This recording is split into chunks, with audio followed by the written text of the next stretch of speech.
नमस्कार दोस्तों, मैं हूँ नेहा और आज मैं शीतल और उसकी ननद जूही की कहानी का अंतिम भाग लेकर आई हूँ। और अगर आपने इस कहानी का अभी तक पहला और दूसरा भाग नहीं सुना है तो मैंने इस कहानी का लिंक इस वीडियो के डिस्क्रिप्शन बॉक्स में दे दिया है और आई बटन पर भी पिन कर दिया है, तो वहाँ से इसको सुनने से पहले इसके पहले और दूसरे भाग को अवश्य सुनें। तो चलिए मैं आपको इस कहानी का अंतिम भाग सुनाती हूँ। अपनी ननद जूही की निगरानी करते हुए एक रोज सुबह 5 बजे मैं उठ गई और फ्रेश होकर कमरे से निकल गई। मेरा इरादा ननद के कमरे की तरफ जाना था, मगर आंगन में नजर पड़ी तो मेरी रूह फना हो गई। आंगन में किसी मर्द का साया नजर आ रहा था। साया चलता हुआ दीवार के पास पहुंचा और दीवार पर चढ़कर दूसरी तरफ कूद गया। मैं चौंक गई थी, शायद कोई चोर और डाकू हो जो रात को हमारे घर डाका डालने की नियत से आया हो। सुबह उठकर मैंने जेठानी को बताया तो उन्होंने मेरी बातों पर ध्यान नहीं दिया और मुस्कुराकर बोली कि अंदर डाकू आया था तो कुछ चुराया क्यों नहीं, हम भी सलामत हैं और हमारे घर में सब सामान भी। यह बात तो सच थी। मैं उलझ सी गई। ऐसा भी नहीं था कि मैंने ख्वाब देखा हो।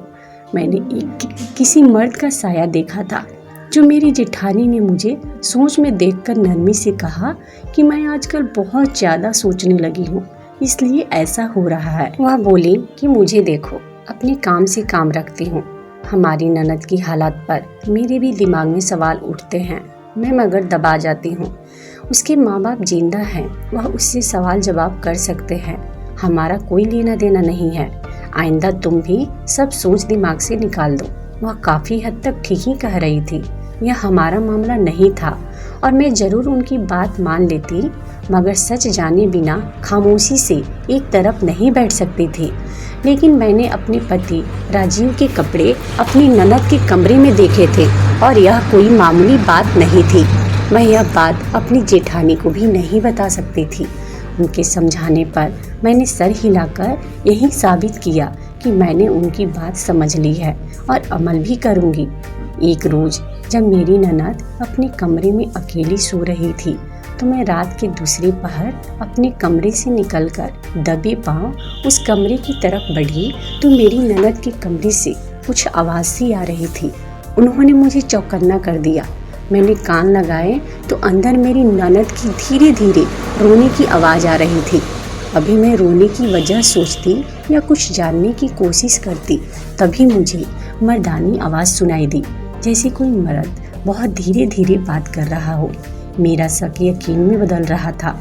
मेरी ननद के कमरे में कोई आदमी भी मौजूद था, मगर आवाज़ बहुत हल्की थी, जिसकी वजह से मैं पहचान नहीं पा रही थी।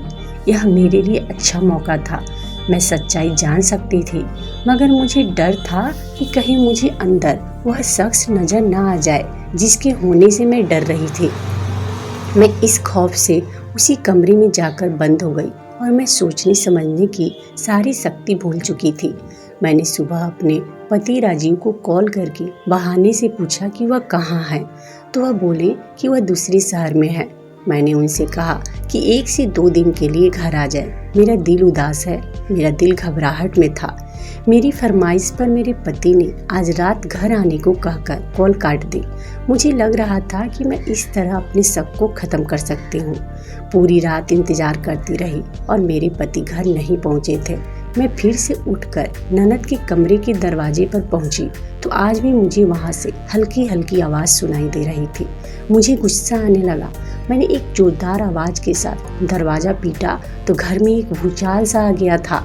मेरी सास ससुर अपने कमरे से निकल आए और जेठानी भी बाहर आ गई और मेरी ननद ने दरवाज़ा धीरे से खोला तो उसके चेहरे का रंग उड़ा हुआ था।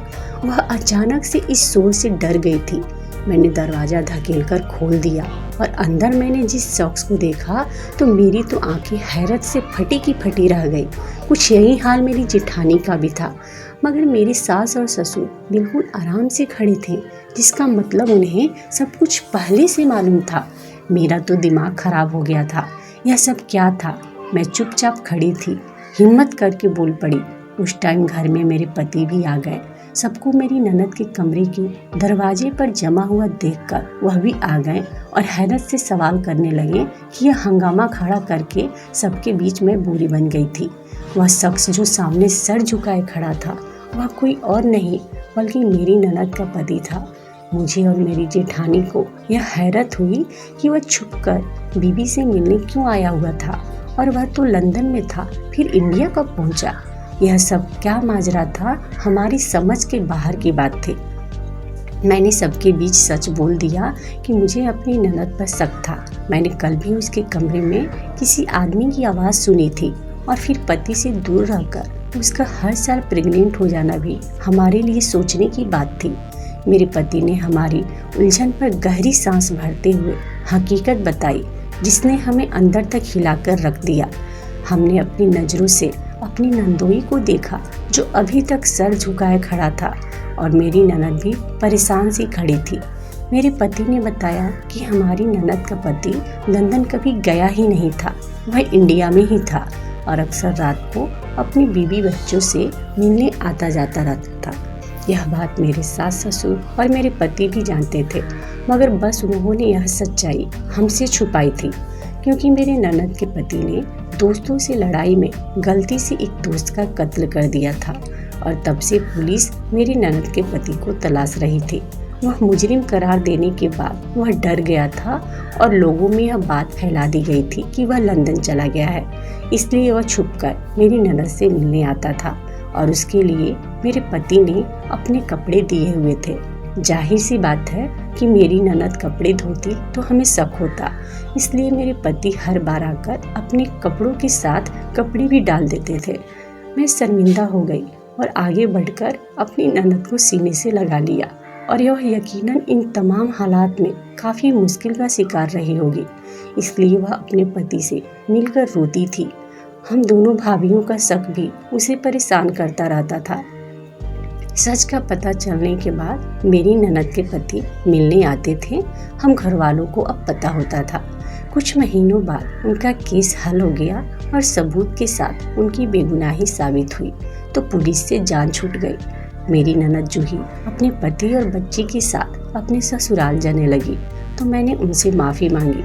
मैंने बोला कि जूही मुझे माफ़ कर दो, मैं अनजाने में आपके पर बहुत ज़्यादा शक किया जो कि बहुत ही गलत था।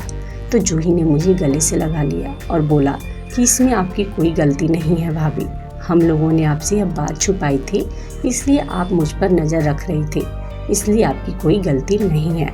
फिर जूही और अपने पति और बच्चों के साथ अपने ससुराल चली गई। वह लोग बहुत खुश हैं।